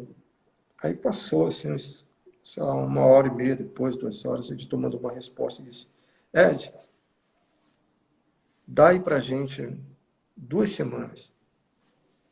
Aí eu disse, 2 semanas? Tudo bem. E eu me lembro que o Joey estava viajando para os Estados Unidos, acho que nessa mesma semana. Ele estava levando 3 contratos assinados, se não me falha a memória. Acho que era o contrato do Paulo Siqueira, do Renato Guedes e do Rui José, se não me falha a memória. Olha. Aí chegou lá nos Estados Unidos, ele teve uma reunião com os editores, né? E os editores, não sei, um dos editores falou com ele, disse assim, a gente quer fechar uma exclusiva com ele, um contrato de exclusividade com ele. Não estava na pauta isso, né? Eu sei que eu me lembro que eu estava chegando no jornal, eu me lembro até que era feriado no Brasil aqui, já me ligou, não me lembro se dos Estados Unidos, me ligou da casa dele, se ele tinha chegado, não me recordo direito. E me ligou dizendo, Ed, cara, os caras querem fechar um contrato de exclusividade contigo e tal, vão aumentar teu salário. São 2 anos de contrato, cara, mas você pode fazer esses 2 anos se estender por mais 2, por mais 3, por mais, e assim por diante. E aí, olha cara, só. Aí falou o valor do salário, né? Eu recebi acho que não me lembro, 100 a mais do que eu recebia por página, page rate, né? Mais um bônus de gratificação, mais royalties, mais isso, mais aquilo. Aí eu olha só. Eu disse, sério, Joey? Sério, ele me chamou de Du, né? Sério, cara, você tá... Aí eu disse... Você tem certeza disso? Eu disse, tem, cara, esse é o sonho de todo desenhista. Decide aí, me fala rápido que eu preciso formular esse contrato o mais rápido possível, mandar a resposta para os caras. Aí eu falei para ele, pô, cara, eu topo. Aí eu falei, eu tinha falado antes com a Silvana, né? Eu disse, pô, você oferecendo contrato de exclusividade e tal. 2 anos. Pode ocorrer dos caras não quererem renovar comigo, né? Uns 2 anos e tal. Mas talvez seja a chance que eu precise para crescer nesses 2 anos, mostrar, né, as qualidades que fazem o bom artista. E aí a Silvana disse, é teu sonho, né? Então vai atrás, corre. Olha só, quando a esposa fala, né, dá essa força ainda, né? Você sabe que a gente cria a ideia de que quem manda é o homem, né? Mas a resposta final é da patroa, né? Às vezes a mulher, às vezes não, né? A mulher tem essa coisa de ter a visão, né? Ajudar a gente aí a andar caminhos mais altos aí. Não, ela perguntou, você está feliz no jornal? E eu disse assim, olha, Silvana, eu acho que eu já dei todo o gás que eu podia no jornal, né? Olha. Eu acho que a gente tinha até ganho um prêmio internacional, eu e o meu editor na época, pelas Olimpíadas, né? Eu tinha até recebido um bônus do jornal. Olha só. A gente estava muito feliz. Eu estava desenvolvendo muito rápido no jornal. Aí eu lembro que a Silvana me deu toda a força que eu precisava. Eu queria ver a resposta dela, que eu saberia que era a confirmação de que realmente seria o momento de mergulhar no mundo dos quadrinhos. Né? Aí, como ela me deu todo o aval, o contrato chegou, aí eu pensei, pô, no jornal, né? Vou ter que conversar com os editores, eu vou conversar com o meu editor, né? E eu me lembro que eu fui conversar com o saudoso Som Salvador, né, que nos deixou esse janeiro, né? Aí conversei com ele, e o Som Salvador falou, Ed, não faz isso, cara, você tem família, né? Isso aqui é seguro, é uma estabilidade para você, aqui você tem plano de saúde, aqui você tem várias garantias, né? Você recebe seu 13º, você tem, né, todas as regalias e o jornal aqui em Belo Horizonte é o que paga melhor, né? Aí eu pensei assim, Salvador, se o jornal cobrir o valor que está nesse contrato específico aqui, eu fico aqui no jornal. Aí o Salvador olhou assim, o valor final do contrato, que eu tinha feito o cálculo lá, mandado para ele. Ele disse, Ed, se você ganhar R$100, esse valor que está aqui já seria mais alto que o meu salário, cara. Não tem condição de comer isso aqui, não. Isso está em dólar aqui, pô. Não dá, não tem condições. Na época o dólar estava R$1,60, eu acho, na época. Então, era bem mais próximo ali. Você já está ganhando quase o dobro do que eu ganho aqui no jornal, falando. Se for aumentar, né, colocar o dólar um valor específico mesmo. Aí ele falou, não tem condição de cobrir, cara. Mas pensa direito, você tem família e tal. Ele está preocupado, né? Eu entendi. Claro. Porque ele desconhecia. Ele não conhecia tanto, né? Isso. Não conhecia tanto, né? Não conhecia tanto. Temos um argentino aqui, ó, Martim. Aqui, Opa! lá de Rosário. Olá! Bem-vindo! Bem-vindo, Martim. Aí, eu falei para ele, não, eu quero isso. Eu acho que chegou a minha oportunidade. Ele falou assim, você está sentindo isso mesmo, então tudo que eu posso dizer para você é boa sorte no seu novo ofício. Aí eu fui conversar com o editor, né, do jornal, e ele também falou para mim, olha, eu não posso segurar aqui no jornal, eu gosto muito de você, você é uma pessoa muito agradável, uma pessoa que se dá bem com todo mundo, uma pessoa que bota... que não tem problema nenhum com ninguém aqui, é uma pessoa bem, com a cabeça bem centrada no serviço, tal. Eu gosto muito de você aqui, mas se você quer sair, eu não vou te segurar. Eu só não posso te demitir. É você que vai ter que tomar a decisão de se demitir. Você sabe que você se demitindo, você perde seus direitos, né? A gente vai ter que pagar só 30% do... Aí eu falei para ele, não, eu peço demissão aqui. Aí foi assim que iniciou em março de 2006, aliás, março de 2006, iniciou meu contrato de exclusividade com a DC, né, de longa data, né, porque depois de 2006, eu renovei em 2008, por 3 anos, se não me falha a memória, depois de 2010, 2011, por mais 2, e e hoje eu tenho um contrato que vence até em 2022, né? O ano passado foi renovado por mais 3 anos. E aí foi toda essa trajetória da DC. Rapaz, né? Olha, eu vou até pedir aqui para o pessoal que está participando aí com a gente, para mandar mensagem aí, ó, gente, vou trazer o Ed de volta aí para falar de novo, porque é muito legal isso aí, né? A gente aprende muito com essa história. Eu já ouvi essa história em detalhes e alguns momentos, né, numa perspectiva de outra, então a gente fica assim, poxa, a gente tem que compartilhar isso aí. Ed, tem algumas perguntas aqui, na verdade, tem aqui deixa eu olhar aqui, do Moronomi Meirelles, eu acho que é isso. Qual uma boa dica para quem quer treinar mais a fundo os desenhos, né? Aí o Dolindo Arte, eu acho, tá aqui bravo demais. Tem uns comentários que aparecem aí que é muito legal aí que o pessoal vai falando, mas bom, é uma dica assim que a gente, na verdade, pode falar aí, né, de uma força, o que dá para fazer, mas pela sua história já dá para ver muito, né?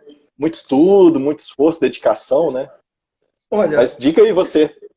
Bem, a minha dica, às vezes, eu tenho um livro aqui do Bill Watterson, que é o criador do Calvin Robbins, ou Calvin Haroldo, né, aqui no Brasil, que ele diz que toda vez que alguém faz essa pergunta para ele pensa em poetizar a coisa, em contar uma história miraculosa, tal, porque é tão batido que eu vou falar que às vezes dá essa vontade de você contar que chegou, sabe, que Deus botou a mão na sua cabeça, do dia para a noite disse, a partir de hoje você vai ser um desenhista excepcional, maravilhoso, tarará, tá.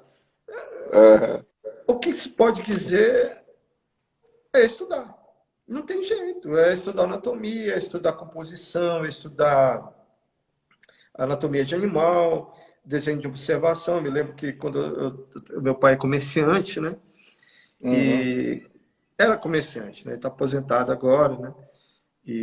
Mas quando eu trabalhava com ele no comércio do meu pai, em vez de eu atender os clientes do meu pai, né? Atender os clientes que chegavam no comércio dele, eu pegava aqueles papel de embrulho e ficava desenhando os clientes do meu pai, né? Desenhava uma pessoa fazendo compras, desenhava alguém pagando no caixa, desenhava os meus primos que trabalhavam com meu pai, os funcionários do meu pai, e eu ficava, né, ajudando, ficava desenhando, só que mal eu sabia que essa ajuda que eu estava dando, esse momento ali, me seria muito, muito útil, que é o trabalho de observação, né? Tem até editor que fica pensando assim, pô, mas você desenha os personagens tão facilmente, eles se comunicando entre si e tal. Bem natural, né? Bem natural, mas fez desse período, né? esse período de desenhar observando. Então, cara, vai para a praça, vai estudar, desenha, vê o pessoal indo de um lado para o outro. Eu vejo muitas vezes aqui em Belo Horizonte, né? Quando eu ia ainda lá no... Como é que é? Gente, ali no parque do centro da cidade. No Parque das Mangabeiras, tem o Parque Municipal. O Parque Municipal. Quando eu ia no Parque Municipal, eu vi uma galera da Belas Artes. Com papel na mão, observando o pessoal. É isso. É importante. Se você quer estudar quadrinho, ler quadrinho é muito importante. Mas parar de ver só o desenho em si. Você tem que ver se o que o cara está falando coincide com o gesto dele, com o movimento, qual foi o ângulo que o cara buscou. Quando eu assisto um filme, eu assisto muito na questão técnica do filme, né? Composição, narração, luz e sombra, aquelas fumaças que o cara coloca para dar aquela dramaticidade. Lembrando que você tem que fazer com que a história funcione e os balões e os caixas de narração seja apenas complemento. E não, o cara tem que entender o que você está querendo dizer ali através das caixas de narração e dos balões. Aqui tem que ser complemento. Às vezes eu uso até a caixa de narração como se fosse parte da história. Como se fosse parte. Complemento. Eu indico para os leitores, para os letristas, onde tem que deixar as caixas de narração, de fala, entendeu? Eu deixo os espaços necessários. Não coloco... Já aconteceu de uma vez uma história que eu fazia, que eu não me importava muito com o letrista, né? Eu pensava assim, letrista, coitado, deixa ele para lá, eu vou fazer a minha história. E eu não imaginava que se eu não orientar o cara, ele vai colocar os balões onde eu gastei 3 horas fazendo algum detalhe. Entendeu? Aí, verdade. Em determinado momento, uma vez numa história, eu coloquei... Tinha uma mulher segurando... Uma mulher pegando uma arma que estava debaixo de um tapete, né? E a mulher pega a arma debaixo do tapete, saca e mata o cara. É a defesa dela, na história. Só que eu fiz onde ela pegava a arma no tapete tão pequenininho que só sobrou a arma para ele colocar o balão em cima. Nossa, então, ela parece a mão, ela colocando a mão em algum lugar, tá lá o balão em cima, e de repente ela já está atirando no cara. Aí você pergunta, onde surgiu essa dita cuja dessa arma? Entendeu? Eu não tenho espaço para o cara. Eu não tenho espaço para ele. Entendeu? Então, fazendo bobagem que a gente vai aprendendo, entendeu? A saber contar bem a história, a colocar as coisas nos devidos lugares. Não fazer por fazer, mas fazer para não fazer uma simples splash, né? Mas contar uma história, aquela splash, bater cabeça, pensar no que você quer fazer. É legal, lembrar que história em quadrinho é narrativa pura, não tem jeito. É narrativa pura, né? Quando a gente fala de arte sequencial, é você saber contar uma história, né? Isso é fantástico, né? Show de bola, viu, Ed? Arte sequencial. Oi? Arte sequencial, viu? Pois é isso aí, né? É só pegar ali você falou de Will Eisner no início, né? Da outra live, né, que a gente marcou.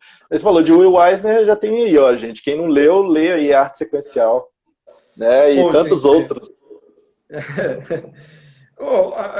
E o Eisner é um mestre da narrativa, né? Para mim, ele, se não é o melhor, não é o maior, está entre os melhores, né? Eu colocaria ele entre os 3 melhores brincando, né? Mestre de narrativa. Cara, o cara é um gênio. Com certeza. Mais alguma pergunta?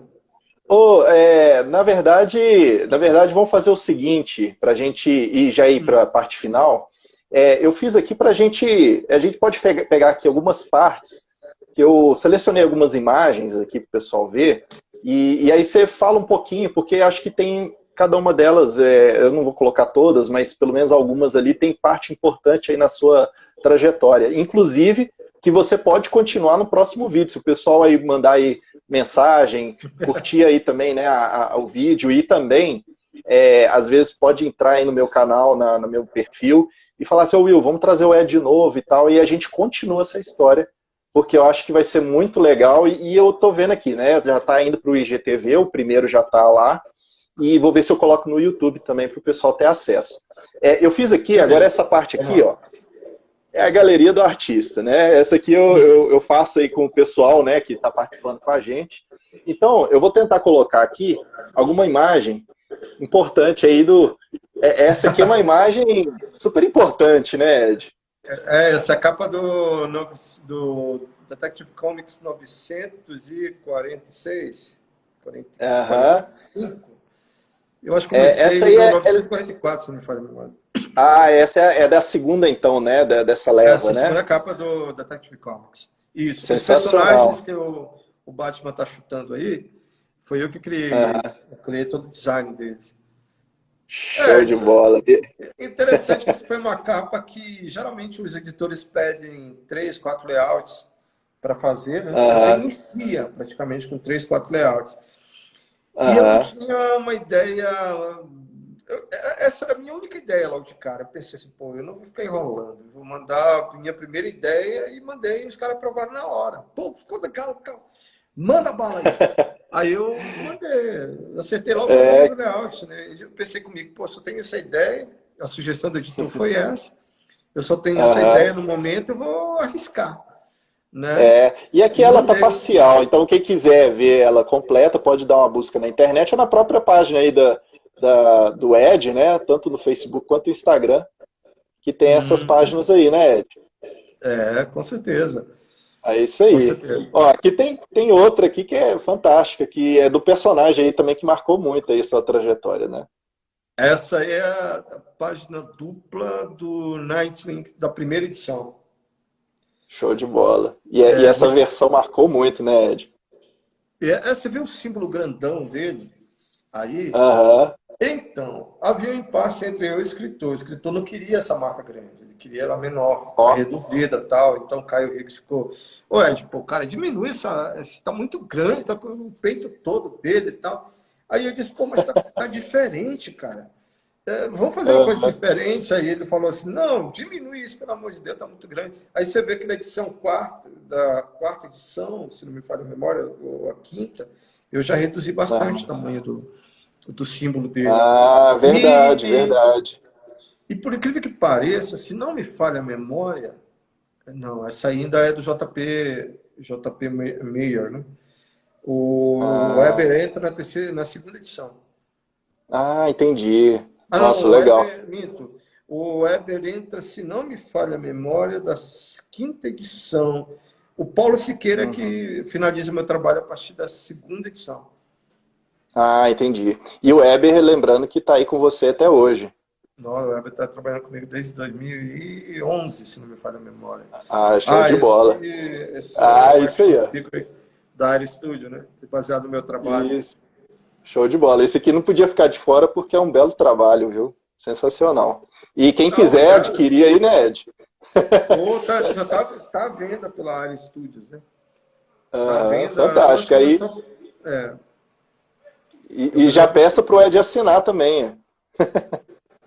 Com certeza. Eles encontraram no próximo evento de quadrinho na CCXP ou em Nova York. Eu sei que tem... já vi que entrou um americano aí, o Tom, né? Legal. Aí passando aqui um pouquinho mais...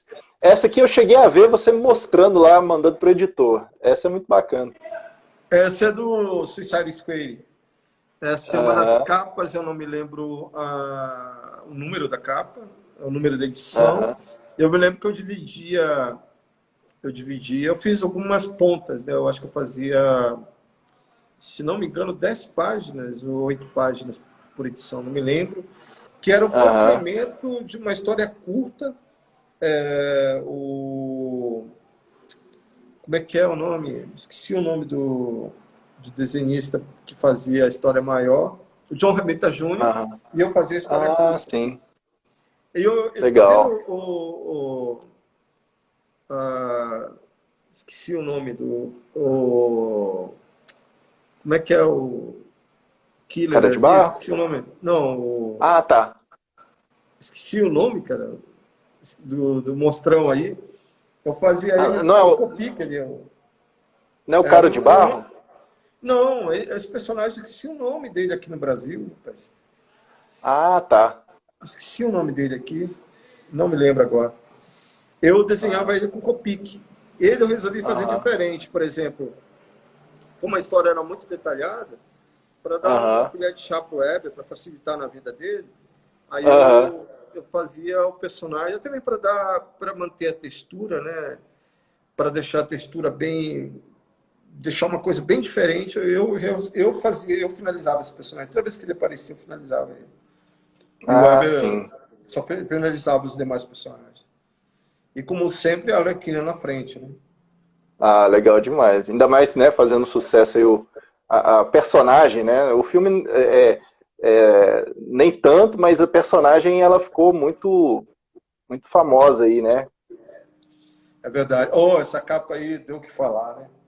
Essa aqui é marcante, cara. Esse aqui veio de todo lugar. Olha aqui, ó. Tá com a camisa do Flash aqui, ó. Ó. Legal. Interessante, porque essa aí era aquela época que a DC pediu para todas as capas uma versão do selfie, né? O selfie estava na moda na época e a DC resolveu fazer todas as capas com selfie. Aí me pediram uma versão do Flash fazendo selfie. Aí eu passei umas 3 modelos de capa. E essa é uma que o Superman já vem cambaleando lá no fundo, né? E o Flash... Será que eles vão repetir essa cena lá no Snyder Cut, lá? Não faço a mínima ideia, viu? Lá no final tem, né? Mas aí agora, desse jeito aí, ia ser interessante. Legal. Deixa eu ver aqui se tem... Foi uma capa bem divertida de fazer. Imagino. Esse foi o trabalho que me levou ao Detective Comics, né? Esse é do Caçador de Marte. Uma curiosidade no Caçador de Marte é que eu não era muito chegado nas cores. Né? Eu achava que as cores não estavam legais. E aí eu resolvi brincar um pouco. Tem algumas páginas que eu mesmo fiz as cores, né? Fiz aquarela para dar uma diferenciada, tal. Principalmente nas imagens onde o Caçador de Marte estava tipo lembrando do passado dele, entendeu? Aí eu mesmo aquarelava, fazer as aquarelas, fazer umas imagens bem diferentes, entendeu? Para dar uma diferenciar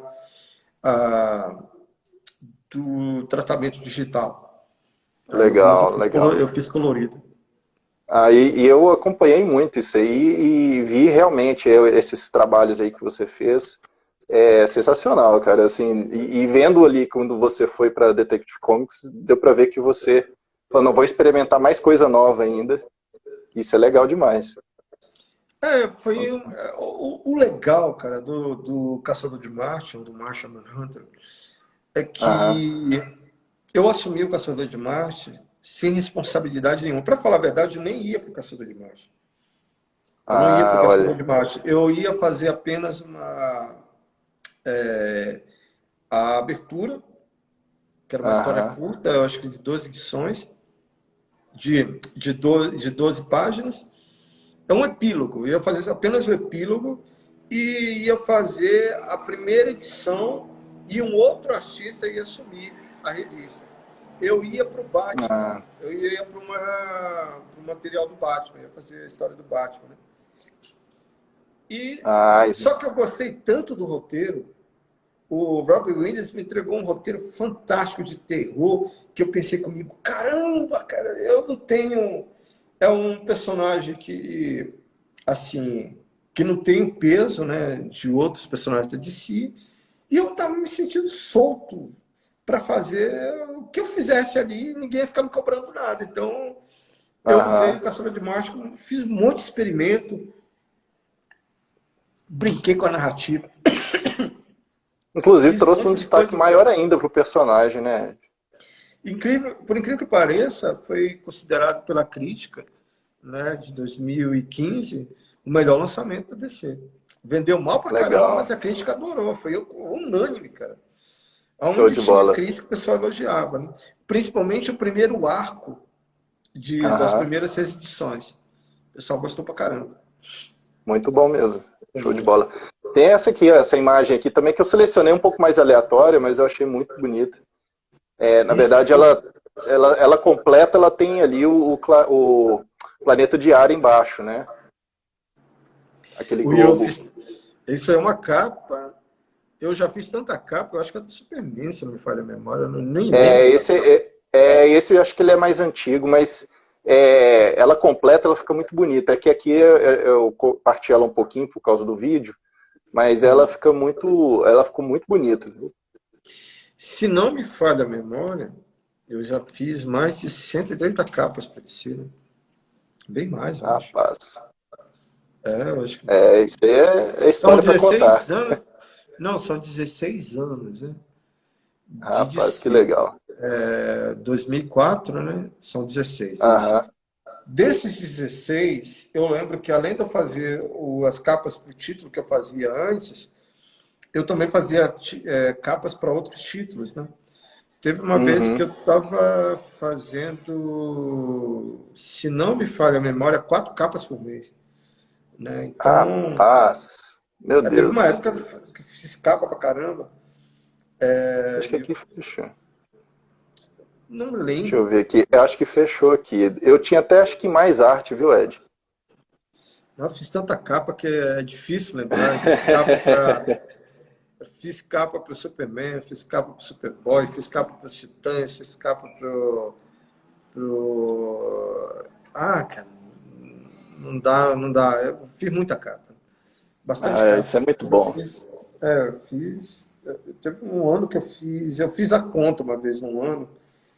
Eu lembro que eu fiz, se não me falha a memória, 42 capas num ano.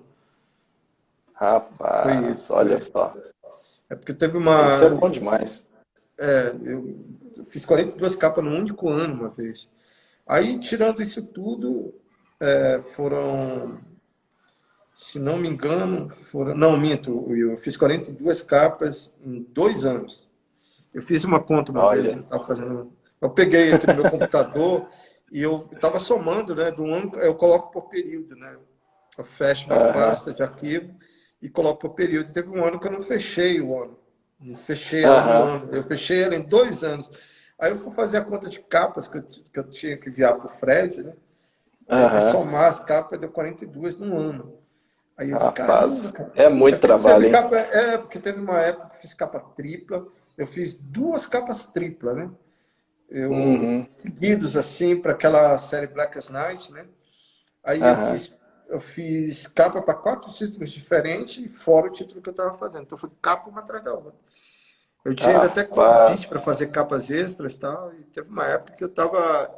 A quantidade de capa estava até atrapalhando a produção normal. Nossa, meu Deus.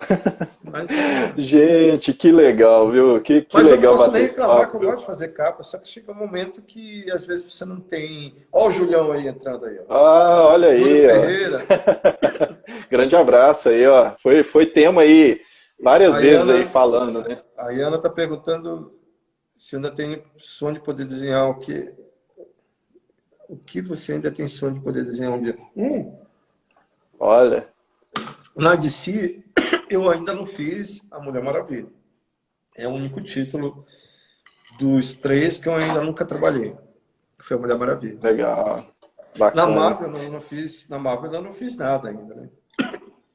Na Marvel eu tenho sonho de fazer o Homem-Aranha na Marvel, Capitão América. O Hulk, olha, já pensou? Fã pra caramba, né? Mas, é bom que você mesmo... o pessoal às vezes fica curioso, mas não desenhou nada da Marvel. É só ver na galeria aí do Ed, aí nas commissions, né? Tem tanta coisa aí que vocês podem ver aí que ele desenhou, do Hulk, do Homem-Aranha, né? Outros heróis da Marvel que você tem lá na sua galeria, né, Ed? Já tive perto, né, de ir para a Marvel, né? Algumas vezes, sempre que a Marvel oferecia algum contrato, eu já tinha renovado com a DC, né? E quando estivemos perto mesmo, o que a DC ofereceu não tinha jeito, né? Entendi.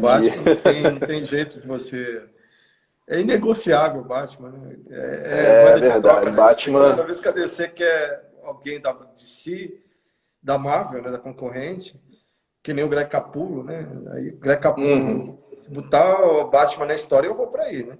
Eu estive perto do Batman algumas vezes, né? Uma vez eu saí de férias, eu me lembro que a DC estava reformulando todo, né? Que surgiria os 952. Eu saí de casa de férias como desenhista do Batman e voltei como desenhista do Nightwing. Acredita? Olha. Só que durante esse período eu estava negociando o Greg Capullo e a DC. A Marvel ofereceu o Homem-Aranha, se não me engano, e a DC ofereceu o Batman para ele. Entendi. Olha só, meu Deus. Ele acabou optando pelo... acabou optando pelo Batman, que tem a cara dele, né? O Spawn, se você olhar, é o Batman todinho, né? Ele... Capa, tal. É isso aí, né? Show de bola. Ô, Ed, nós vamos... o Daniel... Opa!